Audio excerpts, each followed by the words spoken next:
बोला पुंडलीक वरदा हरी विठ्ठल श्री ज्ञानदेव तुकाराम पंढरीनाथ भगवान की जय।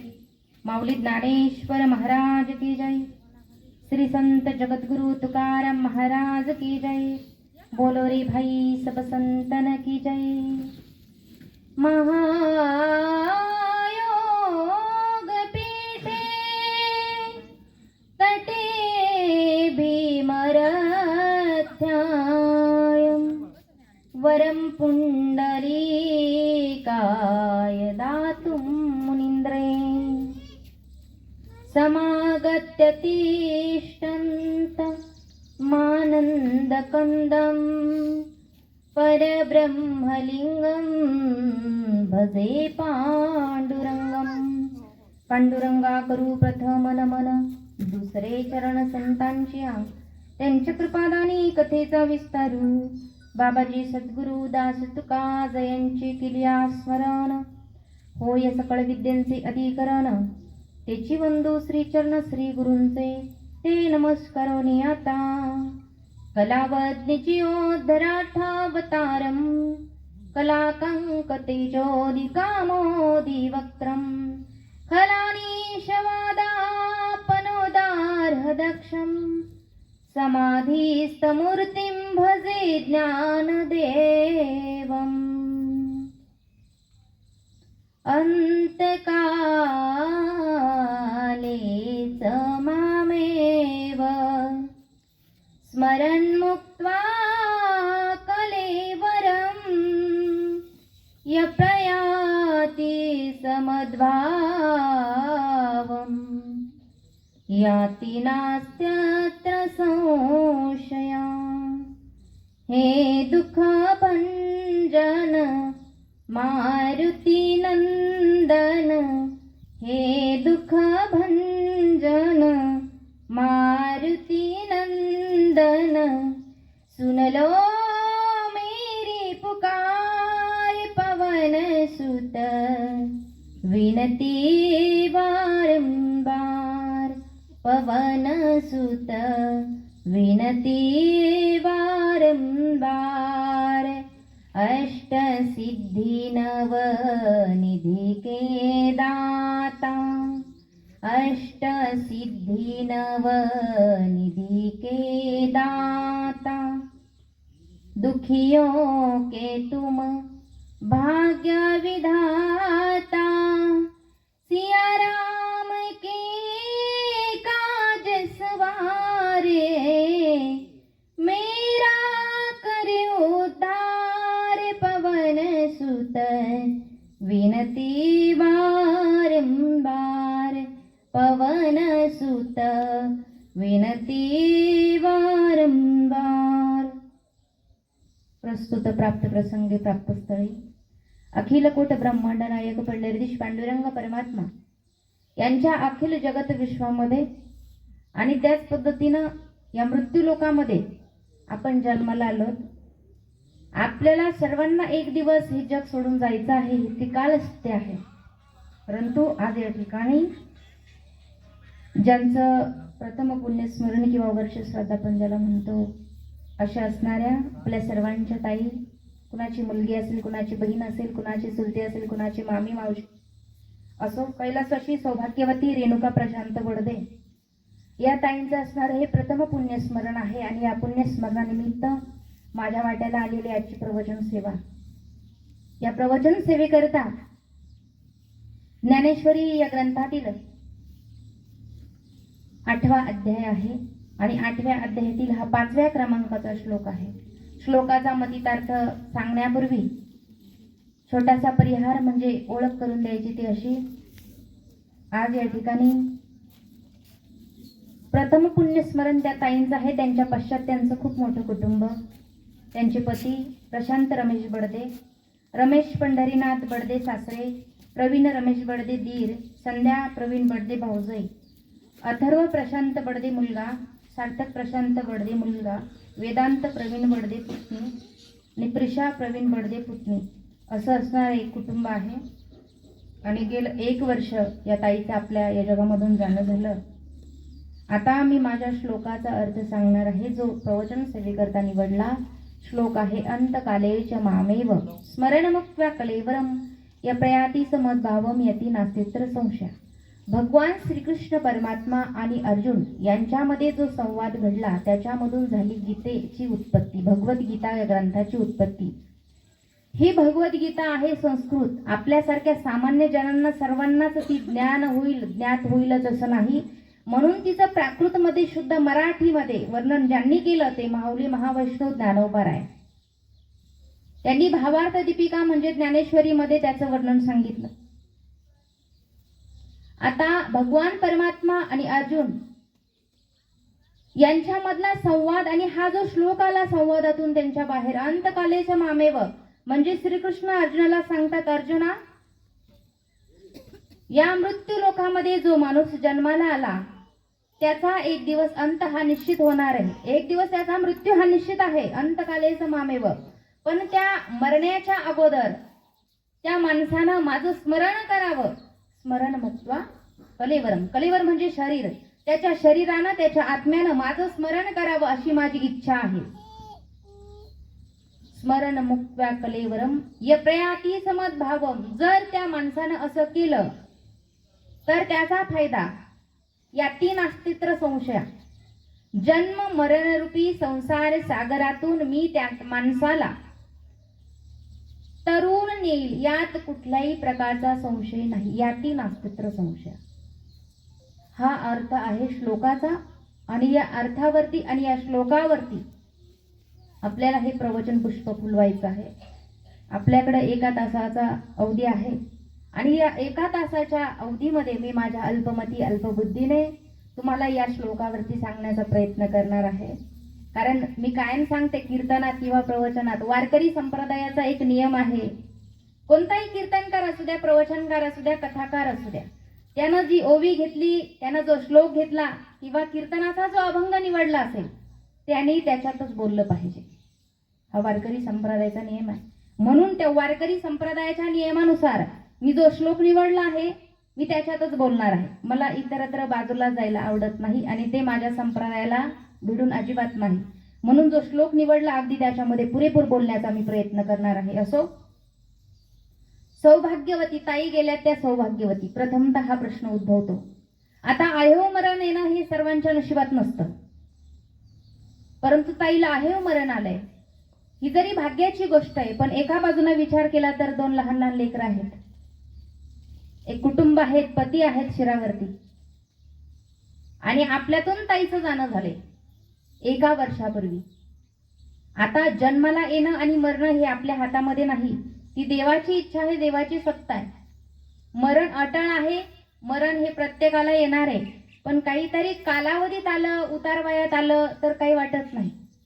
परंतु एवढ्या तरुणपणामध्ये एखाद्या व्यक्तीनं जाणं ही खूप मोठी दुःखाची बाब असते बघा. म्हणून ताईला आहे मरण आलं. सौभाग्याचं लेणं घेऊन या ताई, अखंड सौभाग्यवती. आणि या सौभाग्यवती ज्या असतात त्यांची आहेव नवमी घातल्या जाते. म्हणजे जोपर्यंत पितृपक्षामध्ये काय घातली जाते? आहेव नवमी. म्हणजे ह्या ताई आपल्यातच आहेत, आपल्यातच राहणार आहेत. अशा त्या सौभाग्याचं लेणं घेऊन या ठिकाणाहून गेलेल्या आहेत. आता सौभाग्यवती, पतिव्रता, अहेव हे प्रकार सांगितले जातात बघा. परंतु त्या प्रकाराकडे वळण्याच्या अगोदर प्रथम पुण्यस्मरण, दशक्रिया विधी हे शास्त्रामध्ये सांगितलेले हे विधी करावेच लागतात. जसा आजचा विधी, जसा दशक्रिया विधीच्या दिवशी पिंडदान तसं आजच्या दिवशी असतं, वर्षश्राद्धाच्या दिवशी. आणि अगदी त्याच पद्धतीने पिंडदान या ठिकाणी झालेलं आहे. आजच्या दिवशी गेलेल्या माणसाला दुसरं शरीर भेटतं. कधी? आजच्या दिवशी. त्याला 1 वर्षाचा काळ लागतो.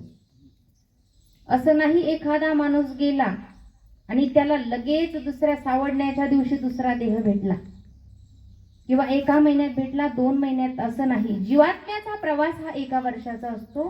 आणि आजच्या दिवशी हा जीवात्मा देवाच्या दारामध्ये हात जोडून उभा राहतो आणि मग कर्म धर्म संयोगानुसार भगवान परमात्म्याची इच्छा, आपलं काहीतरी पुण्य किंवा अंतकाळी काय इच्छा असेल, जन्म घेणे लागे वासनेच्या संगे, एक प्रमाण सांगितलंय महात्म्याने संतांनी. त्या पद्धतीने आपल्याला दुसरं शरीर भेटतं. मग त्याच्यासाठी किती वेळ जातो? 1 वर्षाचा. पण त्यातल्या त्यात अजूनही प्रकार सांगितलेत की कमी वयामध्ये गेल्यावरती लगेच गती प्राप्त होत नाही, तर त्या माणसाचा आत्मा आपल्यामध्येच भरकटत असतो. म्हणजेच त्याच्या इच्छा आकांक्षा मन तृप्त झालेलं नसतं. आणि मग त्या व्यक्तीचा जो जीवात्मा आहे तो पुन्हा कोणतं ना कोणतं शरीर धारण करून आपल्या कुटुंबामध्ये, आपण त्याला काय म्हणतो, उदाहरणार्थ नावकरी, अशा अर्थानं तो त्या आपल्या कुटुंबामध्ये पुन्हा एकदा जन्माला येत असतो बघा. म्हणून आजच्या दिवशी ताईंना मिळालेलं, आज जर गती प्राप्त झाली असेल तर शरीर मिळणार, परंतु भगवान परमात्म्याची इच्छा, आपल्याला बोलवणारा देव आहे, आपल्याला चालवणारा देव आहे. आपण इथपर्यंत आलोय, ही सगळी कुणाची इच्छा आहे?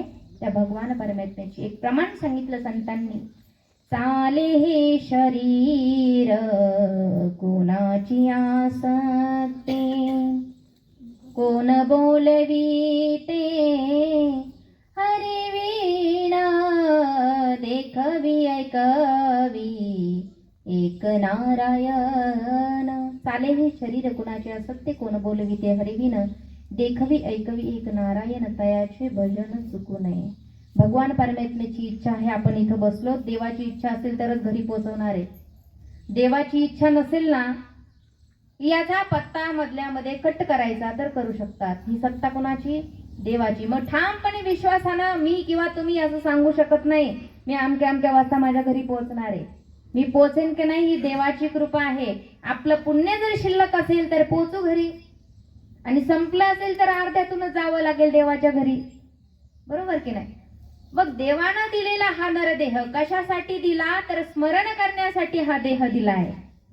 या श्लोकामध्ये सुद्धा श्रीकृष्णांनी हाच उपदेश केलाय अर्जुनाला की अर्जुना, तुला दिलेलं जे काही शरीर आहे ना, यानं फक्त संसारच करायचा नाही, तर यानं कुठंतरी देवाचं नामचिंतन देखील करायचंय. मला आठवायचंय, मला हृदयामध्ये साठवायचंय. आपल्या हृदयामध्ये आपण कुणाला जागा देतो याच्यापेक्षा भगवान परमात्मा आपल्या हृदयामध्ये विराजमान आहेत याचा कधीतरी विचार करावा. देव आपल्यामध्ये आहे. आता देवाची ठिकाणं सगळ्याच ठिकाणी देव आहे. विठ्ठल जळी स्थळी भरला, विठ्ठल जळी स्थळी भरला, रीता ठाव नाही उरला, रीता ठाव नाही उरला, अजिम्या दृष्टीने देखिला, अजिम्या दृष्टीने देखिला, विठ्ठलाची विठ्ठल. भगवंत प्रत्येक ठिकाणी आहे. विठ्ठल जळात आहे, स्थळात आहे, आपल्या हृदयामध्ये आहे, पाषाणामध्ये आहे, सजीवामध्ये, सगळ्यांमध्ये भगवान परमात्मा साठवलाय. असं कोणतंच ठिकाण नाही की जिथं माझा देव नाही. मग देव तुमच्यात आहे, देव माझ्यात आहे, देव आपल्या आईत आहे, देव आपल्या बापात आहे, देव चराचरामध्ये आहे. म्हणून आपल्या समोर आलेली व्यक्ती हा एखादा माणूस नव्हे, तो भगवान परमात्मा आहे, ते माझ्या देवाचं स्वरूप आहे असं समजून जर त्याच्याशी भाष्य केलं तर तुम्हाला देव भेटल्याशिवाय राहणार नाही. बघा, हा जन्म एकदाच आहे, पुन्हा पुन्हा नाही. एकदाच येणं. हे शरीर भेटले, पुरेपूर फायदा एकच आहे. जिथं जिथं भजन कीर्तन चालू असेल, हे हात कशाला दिलेत देवानं? कशाला कोणाला मारामारी करायला दिले नाही. या हातानं काहीतरी दान धर्म सत्कर्म, काहीतरी चांगलं ही सेवा घडावी आपल्या 2 हातांनी. याच्यासाठी आपल्याला हात दिलेत, डोळे दिलेत, काहीतरी चांगल्या गोष्टी बघण्यासाठी, वाईट दृश्य बघण्यासाठी डोळे दिले नाहीत. पाय दिलेत कशासाठी? कधीतरी माझ्या भक्तांना माझ्या वारीमध्ये सहभागी व्हावं, माझ्या पंढरीच्या पांडुरंगाला पाहावं, या पायानं काहीतरी चांगलं घडावं. अहो, प्रत्येक अवयवा पाठीमागं भगवान परमात्म्याचा एक उद्देश आहे. पण त्याच्यासाठी आपण कुठंतरी, आता सगळेजण देवाला मानतात असं नाही, काही लोक नाही मानत, पण काही लोक मानतात. जे मानत नव्हती ते काय काय मानायला लागले. जिथं जागतं उदाहरण म्हणजे कोरोनाचा असणारा काळ. जे जे म्हणत होते देवच नाही, ज्यांना संशय होता देवावरती, ज्यावेळेस 14 दिवस क्वारंटाईन केलं जायचं ना, एकटा माणूस कोपऱ्यामध्ये पडायचा आणि घरची अशी कुत्र्यासारखी भाकरी फेकून द्यायची, तेव्हा कळायचं काय की देवा तू माझ्यावरती असा प्रसंग का आणलास. तेव्हा आपले डोळे उघडले, तेव्हा कळलं हा देव आहे बरं का कुठंतरी. किती माणूस म्हणत होता इथून मग मला कुणाची गरज नाही, पण असं म्हणून जमत नाही दादा ताई. आपल्याला कुणाची गरज नाही असं म्हणून जमत नाही, कारण मेल्यानंतर 4 खांदे करायची आपल्याला आवश्यकता आहे, म्हणून गरज नाही असं कधी म्हणायचं नाही. गर्व अहंकार केला तर तो लयाला जातो. एवढा मोठा समुद्र म्हणतो माझ्यामध्ये किती पाणी आहे, मी एवढा शक्तिशाली आहे की अख्ख्या जगाला बुडू शकतो. हा गर्व आहे समुद्राला. परंतु तितक्यात एका तेलाच्या थेंबानं पाण्यामध्ये पडावं आणि अलगद बाजूला निघून जावं, मग तेलाच्या थेंबाला जो बुडू शकत नाही तो अख्ख्या जगाला बुडवण्याची क्षमता आहे माझ्यात असं बघतो. त्याचा गर्व कुठं? अहो एवढा मोठा राजा रावण होता. सोन्याची लंका जी शिवजींनी दान स्वरूपामध्ये दिली होती, वरामध्ये प्राप्त केली होती राजा रावणानं, परंतु लंकेचं सुद्धा काय झालं? राख झाली. आपण एवढे रावणा इतके आपण श्रीमंत नाही, रावणा एवढे आपण मोठे भक्त नाही, ते शिवभक्त होते. आपण आहोत पण रावणा एवढे नाही. मला सांगायचं काय आहे एवढंच की आपला गर्व अहंकार मितूपणा हा फक्त जिवंत आहे तोपर्यंत. एकदा मेल्यावर गर्व राहत नाही, अहंकार राहत नाही. कोण आपल्या मौतीला आलंय, कोण आपल्यासाठी रडतंय, कोण आपल्याला खांदा देतंय, अख्खं गाव पाणी पाजतंय की तसंच वाटर लावतंय हे आपल्याला काही कळत नाही. आहे तोपर्यंतच फक्त मी आणि माझं, बाकी काहीच नाही. पण एक कधी विसरायचं नाही की अरे बाबा हा देह मला भेटला, माझ्या आई बापाच्या कृपेनं, माझ्या भगवंताच्या कृपेनं मला हा देह भेटलाय. मी तर मरणार आहे, पण मेल्यानंतरही माझं नाव निदान 1 वर्षापर्यंत तरी या लोकांमध्ये जिवंत राहावं असं माझं जगणं असावं. नाहीतर मरतात तर सगळेच. अंत हा प्रत्येकाच्या जीवनामध्ये येणार आहे आणि ते कटू सत्य आहे. प्रत्येकाचा अंत होणार आहे. फक्त एकच ध्येय धरायचं, काय? मला गर्व करायचा नाही आणि मला अहंकार सुद्धा करायचा नाही. कारण हा जो देह आहे ना हा नाशिवंत आहे. कसा आहे? माझ्या जगद्गुरु तुकोबरायांनी उपदेशपर प्रकरणातील एका अभंगामध्ये सुंदर वर्णन करून सांगितलंय. काय? नाशिवंत देह, नाशिवंत देह, नाशिवंत देह, जाणार सकाळ, आयुष्य खातो काळ, सावधान. नाशिवंत देह, नाशिवंत देह, नाशिवंत देह, जाणार सकाळ. जगद्गुरु तुकोबरायांनी वर्णन सांगितलं बघा. नाशिवंत देह, जाणार सकळ, आयुष्य खातो काळ, सावधान. तुकोबराय म्हटले सावध व्हा. का सावध व्हायचं? अहो आपल्याला मरायचं आहे, मग मरण्याच्या अगोदर सावध का व्हायचं? अहो कुठंतरी आपल्याकडून काही चूक झाली असेल तर सुधारून घ्या. देवाचं नाव कधी घेतलं नसेल तर ते घ्या. कारण आपण मेल्यानंतर मात्र अख्खे लोक म्हणतात आपल्या मौतीच्या पाठीमागं काय? राम नाम सत्य आहे, सत्य हे. मग राम सत्य आहे, माझा भगवंत सत्य आहे आणि आपण हा देह मात्र नाशिवंत आहे. जीवात्मा हा शाश्वत आहे. आत्म्याला मरण नाही बर का. आत्मा जाळला जात नाही. ऊन वारा पाऊस थंडी त्याची कुठलीच बाधा आपल्या आत्म्याला होत नाही. हे मी म्हणत नाही, सत्ता श्रीकृष्णांनी अर्जुनाला सांगितलंय. नैनम छंदंती शस्त्राणी, नैनम दहती पावकाः, न चैनम क्लेदयन्त्यापो, न शोषती मारुतः. भगवंत म्हणतात शस्त्रानं सुद्धा वार होत नाही त्याला आत्मा म्हणतात. जाळानं जो जळत नाही त्याला आत्मा म्हणतात. ऊन वारा कसलीच त्याला बाधा होत नाही त्याला आत्मा म्हणतात. हा आत्मा अविनाशी आहे, त्याला मरण नाही. मरण आहे ते शरीराला नाशिवंत स्वरूपाचं आणि त्याची एक दिवस राख होणार आहे. कितीही सोनं नाणं दाग दागिने कमवले, लॉकर मध्ये चोरांमुळे लपू लपू जरी ठेवले, अंगावर परिधान जरी केले, तरी शेवटी त्याची काय होणार आहे? माती.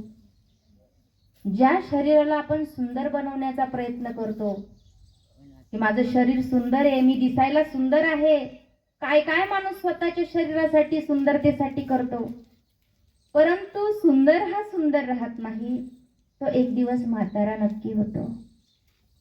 भागवतामध्ये 9 प्रकारची भीती माणसाच्या जीवनामध्ये, माणसाच्या देहाला सुद्धा सांगितले बघा.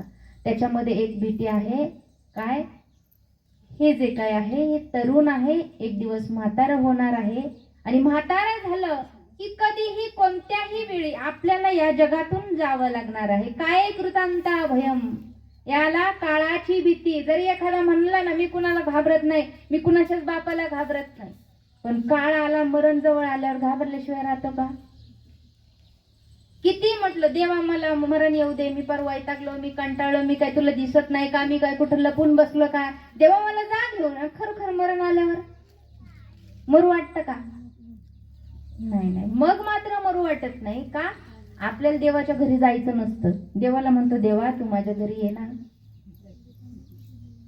यात्रेत गेलो का देवाला आणतो ना, फोटो स्वरूपात आणतो, मूर्ती स्वरूपामध्ये आणतो. इच्छा काय आहे त्या भगवंतानं माझ्या घरी यावं. पण आपण जर देव म्हटला नाही मी येत नाही पण तूच ये माझ्या घरी, मग मात्र जाऊ वाटतं का? नाही जाऊ वाटत. माझ्या जगद्गुरु तुकोबरांचे का अभंग आहे बघा, त्यांनी त्याच्यात सांगितलंय, जाऊ देवाची गावा देव देईल विसावा. देवाच्या गावाला गेलं की विसावा आहे माणसाला, पण तो विसावा आपल्याला नाही आवडत. मृत्यू लोकामध्ये अजिबात विसावा नाही. आता हे काम उरकलं का पुढच्या कामाला चाललो, विसावा आहे का? आता तुम्ही खुर्चीत बसले, मी इथं बसले व्यासपीठावरती, पण खरं खरं सांगा आपल्या मनामध्ये चिंतन चालू आहे का नाही? पुढचं नियोजन आहे का नाही? आहेच आहे ना, विचार करतोय ना आपण पुढचा. हा, आपल्या डोक्यामध्ये काहीतरी विचार चक्र चालू आहे. विचार करण्याची क्षमता फक्त कुणाला दिली आहे? माणसाच्या देहाला दिली. कुत्र्या मांजराला विचार करण्याची क्षमता देवानं दिली नाही. संसार प्रत्येक देहात करता येतो, पण परमार्थ फक्त मानवी देहामध्येच करता येतो. इथंच आपल्याला हरे राम म्हणता येईल आणि ते म्हटलं पाहिजे. प्रवचन सुरुवात झाली, हरे राम सुरू झाला, हाताने टाळी वाजलीच पाहिजे. मुखानं माझ्या कृष्ण परमात्म्याचं नाव, माझ्या रामाचं नाव घेतलंच पाहिजे. जिथं कीर्तनामध्ये बसलेले असाल, ज्या ज्या वेळेस विठ्ठल भजन चालू होतं, विठोबा रखुमाई सुरू होतं, आपल्या या हातानं टाळी वाजलीच पाहिजे आणि मुखामध्ये देवाचं नाव आलं पाहिजे. कारण ते सत्य आहे, बाकीचं काही सत्य नाही. माझी गाडी, माझं घर, माझी जमीन, माझी सगळी स्टेट काय आहेत ना, ती काय आहे? सगळी जाग्यावरती राहणारी आहे. आणि सोबत जर काय येत असेल ना, माझ्या परमात्म्याचं नाव घेतलं, माझ्या आई बापाची सेवा केली, मी चांगलं कर्म केलं, त्यातून जेवढं जेवढं पुण्य आपल्याला देव देईल ना, फक्त ते पुण्याची शिदोरी घेऊनच आपल्याला जाता येतंय. बाकी 1 रुपया सुद्धा घेऊन जाता येत नाही. फक्त पुण्य आपण सोबत नेऊ शकतोय. म्हणून एकच ध्येय धरायचं, माणसानं मनानं मोठं असावं. आणि ज्याचं मन मोठं आहे ना, समजा मी सगळ्यात जगामधला श्रीमंत व्यक्ती, माझं मन मोठं आहे. मन मोठं असावं माणसाचं. वैचारिक श्रीमंती, विचार मोठे मोठे असावेत, विचार चांगले असावेत. वैचारिक श्रीमंती असेल ना की बाकीच्या श्रीमंतीपेक्षा वैचारिक श्रीमंती खूप खुलून दिसते माणसाच्या चेहऱ्यावरती. विचार माणसाचे चांगले असावे, आचार चांगले असावे. कारण हा देह आता आहे, उद्याचा दिवस माझ्या नशिबात आहे का नाही मला माहित नाही. 2 दिवसात मरतो का 4 दिवसात मरतोय आपण, की पुढच्या 8 दिवसामध्ये मरतोय, काहीही सांगता येत नाही. कारण कधीही काळ येणार आणि आपल्यावरती झडप घालणार आहे, आपल्याला घेऊन जाणार आहे. कारण सत्ता त्याची आहे, आपली नाही. आवड निर्माण झाली पाहिजे माझ्या भगवंताची, आवड निर्माण झाली पाहिजे माझ्या आई बापाची, आवड निर्माण झाली पाहिजे माझ्या नातेवाईकांची. जो जो माणूस माझ्या घरी येईल, माझ्या दारात येईल, माझ्या अंगणात येईल, माझ्या गावात येईल, आदरानं बोला, प्रेमानं बोला. आणि प्रेमानंच मन जिंकता येतं, भांडून तंटून दुसऱ्याचं मन जिंकता येत नाही. म्हणून हा देह कसा, जसं एखाद्या पिंजऱ्यामध्ये पोपट असतो, पोपट, त्या पोपटाला पिंजऱ्यात राहून राहून कंटाळा येतो. आणि एखाद्या दिवशी जर पिंजऱ्याचा दरवाजा उघडला तर पोपट काय करतो? पळून जातो. तसं आपण एका पिंजऱ्यामध्ये आहोत. हे आपलं नाही, हे लोकांचं आहे. कुणाचा आहे हा देह? देह आपला नाही, कमवलेली संपत्ती देखील आपली नाही. फक्त अन्न, वस्त्र, निवारा, माणसाच्या मूलभूत 3 गरजा, त्याच्यासाठी पैसा महत्वाचा असतो बस. नाहीतर हा देह, आपण इथं आलो भाडोत्री स्वरूपानं आलो. बघा कसं आलंय, भाड्याच्या घरामध्ये राहत असलो की मालक येतं म्हणतो आता तू हे भाड्याचं घर खाली कर. तसं आपण भाडोत्री स्वरूपात आहे, हे आपलं नाही ना हक्काचं. मग कधी भाड्याचं घर मग खाली करावं लागतं. आणि किती इच्छा असले नाही मला या घरात राहायचंच आहे, माझं कोणीतरी आहे या घरात, मला राहायचंय, नाही नाही एकदा का वरची दोरी तुटली मग मात्र इथं कुणाला थांबता येत नाही. मग तेथे न चले काही, सत्ता संपदा राहील ठाईच्या ठाई, सगळं जाग्यावरती राहणार. म्हणून आल्या जन्मामध्ये संतांची संगती, कुणाचा अपमान कधी करायचा नाही, अगदी शांतपणानं बसायचं. आपण हे मानवी जीवन जगत असताना जर कुणी आपला तिरस्कार करत असतील, कुणी आपला रागराग करत असतील, कुणी आपल्याला नावं ठेवत असतील, कुणी निंदा नालस्ती करीत असतील, करू द्या, आपण शांत राहा. कारण जाळायलाच काही नसेल ना तर पेटलेली काडी सुद्धा आपोआप विझून जात असते. म्हणून शांत राहायचा. माझा देव बघतोय सगळं, माझा देव बरोबर आणि बरोबर तो करतो, विधी लिखित आहे सर्व. आपल्या काळजीनं काही नाही, आपण फक्त काळजी करायला आहे. उद्या काय होणार आहे देवाला माहित, परवा काय होणार आहे देवाला माहित. कुणाला दुःख आलंय त्याला सुख कसं द्यायचं देवाला माहित. एखाद्या संकटात आहे त्याला संकटातून बाहेर कसा काढायचा, सगळं नियोजन आहे आपलं. आपलं नियोजन वेगळं आणि देवाचं वेगळं. आपलं नियोजन आपण करतोय पण देवानं आपल्यासाठी नियोजन सगळं केलेलं असतंय. मग काळजी कधी करायची नाही आणि मनामध्ये ठेवायचा विश्वास आणि प्रार्थना करायची, देवा आता फक्त तूच आहे. आणि खरोखर बघा अंतकरणातून माझा स्वतःचा अनुभव आहे, मी काय असं काही पण नाही सांगत, मनातून देवावरती विश्वास ठेवून बघा, देव येतो, नक्की येतो. शबरीसाठी आला, उष्टी बोरं खाल्ली. मीराबाईसाठी विषाचं प्राशन केलं माझ्या भगवान परमात्म्यानं, देव आले. त्या गोपिकांसाठी आले, माझ्या यशोदा मैयासाठी आले, प्रत्येक भक्तांसाठी माझे भगवान परमात्मा आले. मग आपल्यासाठी येणार नाही का, येईल ना. पण आपल्यामध्ये कुठेतरी शबरी निर्माण झाली पाहिजे, आपल्यामध्ये कुठेतरी गोपिका निर्माण झाली पाहिजे, आपल्यामध्ये कुठेतरी मीराबाई निर्माण झाली पाहिजे. देवाला यावं लागेल. म्हणून अंतकरण हे शुद्ध ठेवावं आणि तेही गंगेच्या पाण्यासारखं प्रार्थना करायची. देवा काय, मन में बसा कर तेरी मूर्ति, उतारू मैं गिरिधर तेरी आरती, करुणा करो कष्ट हरो ज्ञान दो भगवन, भव में फंसी नाव मेरी तार दो भगवन, करुणा करो कष्ट हरो ज्ञान दो भगवन, भव में फंसी नाव मेरी तार दो भगवन, दर्द की दवा तुम्हारे पास है, दर्द की दवा तुम्हारे पास है, जिंदगी दया की भीख मांगती, मन में बसा कर तेरी मूर्ति, उतारू मैं गिरधर तेरी आरती. बघा भगवान परमात्म्याची मूर्ती जर आपण हृदयामध्ये साठवली, मन में बसा कर तेरी मूर्ती, उतारू मैं गिरिधर तेरी आरती, करुणा करो कष्ट हरो ज्ञान दो भगवन, भव में फंसी नाव मेरी तार दो भगवन, दर्द की दवा तुम्हारे पास है. औषध कुणाकडे आहे आजाराचं, भगवान परमात्म्याकडे आहे. म्हणून आपला अंत होण्याच्या अगोदर भगवान परमात्म्याची इच्छा आणि ती इच्छा त्यांनी अर्जुनाजवळ प्रकट केली. अंतकालेच मामेव, अंतकाळी मला आठव, अंतकाळी यायच्या आधी मला आठव, स्मरण मुक्त्या कलेवरम, माझं स्मरण कर. स्मरण केलं तर फायदा आहे, नाही केलं तर तुझाच तोटा आहे, माझं काही नाही. सांगण्याचं कर्तव्य माझं आहे. स्वतः भगवान परमात्मा आणि अर्जुन यांच्यामध्ये संवाद घडला आणि त्याच्यामधून माझ्या एक जगासाठी एक ग्रंथ निर्माण झाला आणि ती म्हणजे भगवद्गीता. खूप सुंदर विचार संतांनी मांडले, एवढी ग्रंथ संपदा निर्माण करून दिली, खूप खूप सुंदर आहे.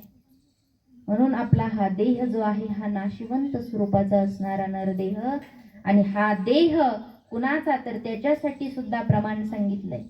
देह हे काळाचे धन कुबेराचे, येथे मनुष्याचे काय आहे.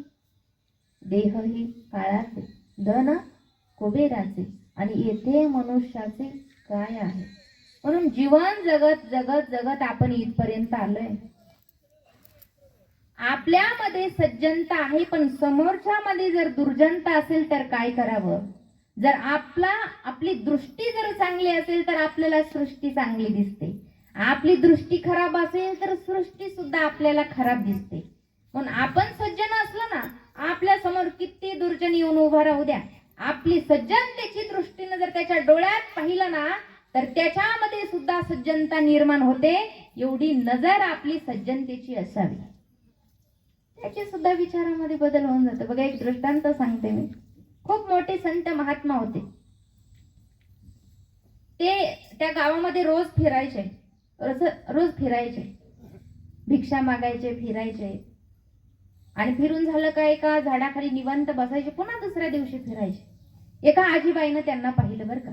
आता ती आजीबाई अशी साधी सुधी नव्हती, रागीट होती, कोणालाही फडकन काही पण बोलायची अशी होती. कडक स्वभावाची आजीबाई होती. कडक लक्ष्मी म्हणतात ना, अगदी तसं. पण ती आजीबाई की नाही माडीवर राहायची. कुठं? आता जुन्या काळामध्ये काय असं होतं का, बांधकाम असे होते का घरांचे? नाही, माड्या असायच्या नाही का, माड्या. त्या माडीवरती ती आजीबाई राहायची. पण ती आजीबाई खोडकर, तिला संत आवडत नसायचे, तिला देवधर्म आवडत नसायचा. मग जाता येता हे महात्मा बघायचे त्या आजीला. पण एक दिवस ना त्या आजीच्या काय मनात आलं काय नाही, ती काय करायची, आपले ते घरामध्ये झाडून काढायची. जो काही केर आहे ना, केर, तो केर अशी घेऊन उभी राहायची. आणि तो बाबा कधी येतो वाट बघायची. ते बाबा आले का, गल्लीतून चालले का, ही वरून त्यांच्या अंगावर केर टाकायची. ते बाबावरती बघायचे आणि गुपचूप निघून जायचे, काही बोलत नसायचे. दुसऱ्या दिवशी पुन्हा घर झाडलं, केर जमा केला, बाबा याची वाट बघायची. ते महात्मा त्या गल्लीतून चालले का ही अंगावरती केर टाकायचे. असं 1-2 महिने